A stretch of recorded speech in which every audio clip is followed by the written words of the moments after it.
Greetings, beautiful boys and girls, and welcome to Learning with Avant-Garde Books. I hope that you are well. Today's lesson will be about Harriet Tubman. Harriet Tubman was born around 1820 and she died in 1913. What I want you to do is get in a very comfortable place and make sure that you're relaxed as we learn about one of the greatest women in our history, Harriet Tubman.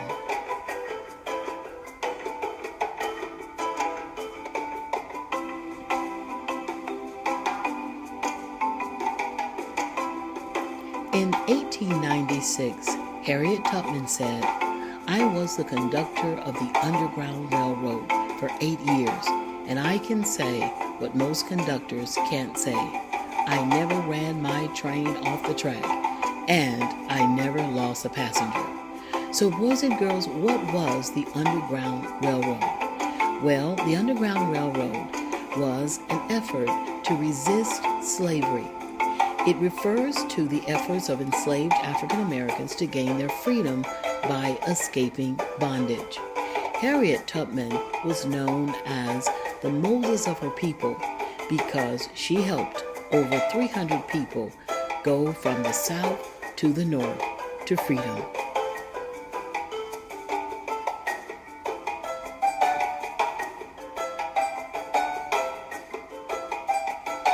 Harriet Tubman was named Araminta Ross at her birth, which was sometime between 1820 and 1822. Araminta, or Minty, never learned her exact birthday. Enslaved people weren't issued birth certificates, and they were prohibited from learning to read or write, so they were rarely able to keep written records or family histories.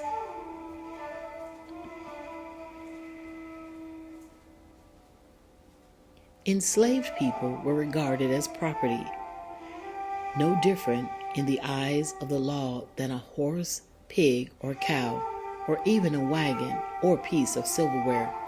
When Araminta was about 5 years old, she was hired out by her master to care for an infant that belonged to another white family.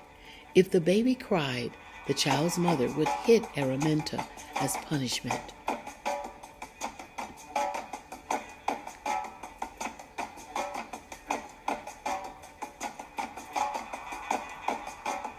As an enslaved child, Harriet Tubman, then known as Araminta or Minty, was forced to check muskrat traps in rivers, sometimes even in freezing weather.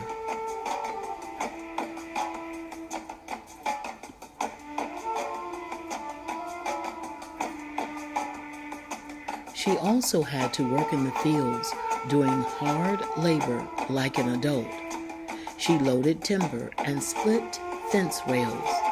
She adapted to hard work, but never to the cruelty and mistreatment in bondage.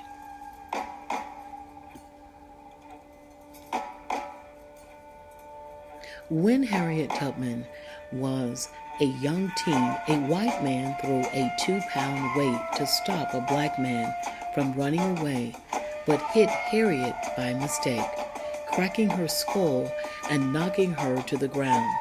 For years after the injury, she suffered from terrible headaches and would fall asleep at random moments. Araminta, forever disabled by the assault, came to view her disability as a blessing in disguise. She began to have visions, which she understood to be messages from God, showing her the way to freedom.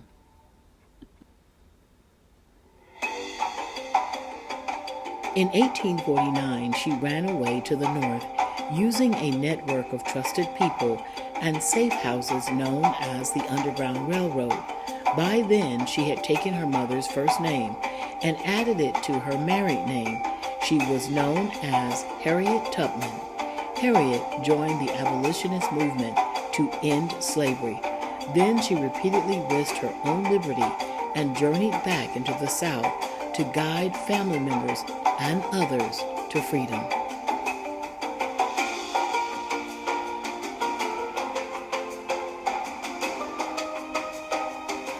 Harriet Tubman passed through forests and swamps the whole time, running away from men with guns and vicious hunting dogs. She returned to the South more than a dozen times, liberating 300 people. Speaking at a women's suffrage convention in 1896, Harriet said, "I was the conductor of the Underground Railroad for 8 years, and I can say what most conductors can't say. I never ran my train off the track, and I never lost a passenger."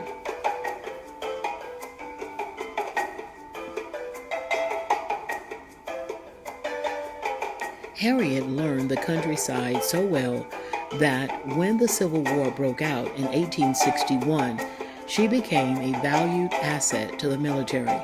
She joined the Union Army, working with government troops against the Confederacy, the slave states that seceded from the Union, as a spy and scout.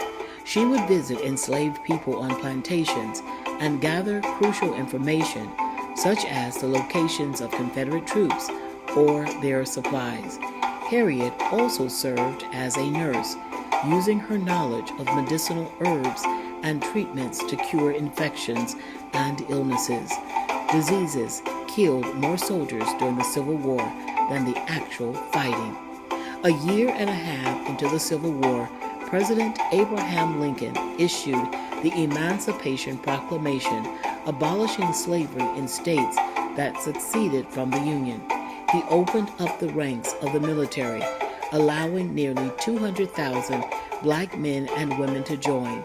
But one tiny black woman became the most celebrated of freedom fighters, and that was Harriet Tubman.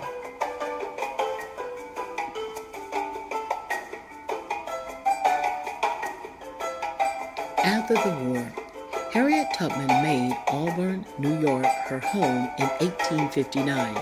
A few years later, she married her second husband, Nelson Davis, who had been a soldier in the war. In Auburn, she took in all sorts of people in need. In 1886, she bought 2 additional houses across the street in order to help more people. 10 years later, she partnered with AME Zion Church, which renamed the rest home the Harriet Tubman Home. In 1911, she moved in to receive care, and there she spent the last 2 years of her long journey and triumphant life.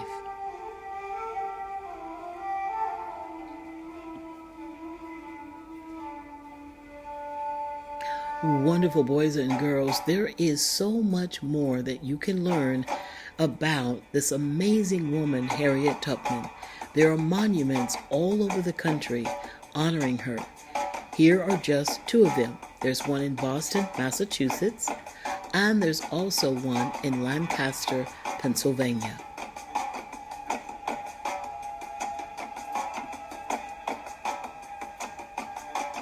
Here are 2 more monuments honoring Harriet Tubman. This one on the left is in Langley, Virginia. It was erected by the CIA, the Central Intelligence Agency of the United States of America. Also, in her home where she finally made it, Auburn, New York, has a beautiful statue of her there. Remember, you can learn more and research and visit some of these wonderful places honoring a great woman, Harriet Tubman.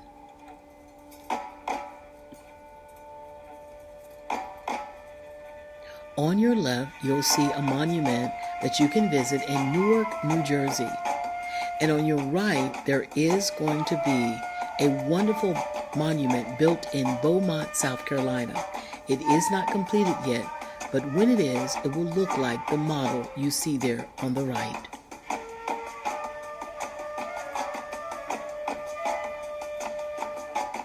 Harriet Tubman was the first African-American woman to be honored on a U.S. postage stamp. The 13-cent stamp was the first in the Black Heritage series, initiated in 1978. Also, you can see she was on another stamp in 1995. She was on the 32-cent stamp.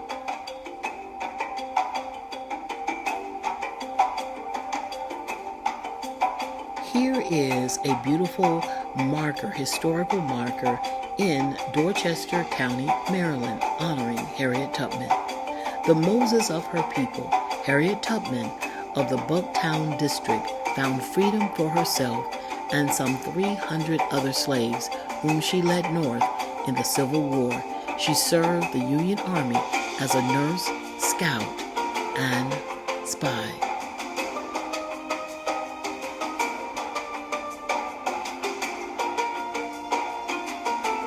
Wonderful boys and girls, this concludes our lesson on the great Harriet Tubman. I hope you learned something about her life and legacy, and her strength and her courage and her dignity is something that you can have too. Parts of this presentation were read from a great book called A Black Woman Did That, 42 Boundary-Breaking, Bar-Raising, World-Changing Women, written by Malika Adero and illustrated by Shantae Timothy. I hope you can get a copy. It's available at bookstores all around the world. Well, boys and girls, thank you again for watching, learning, and listening with Avant-Garde Books. I'm Cherie Hardy. Have a beautiful day.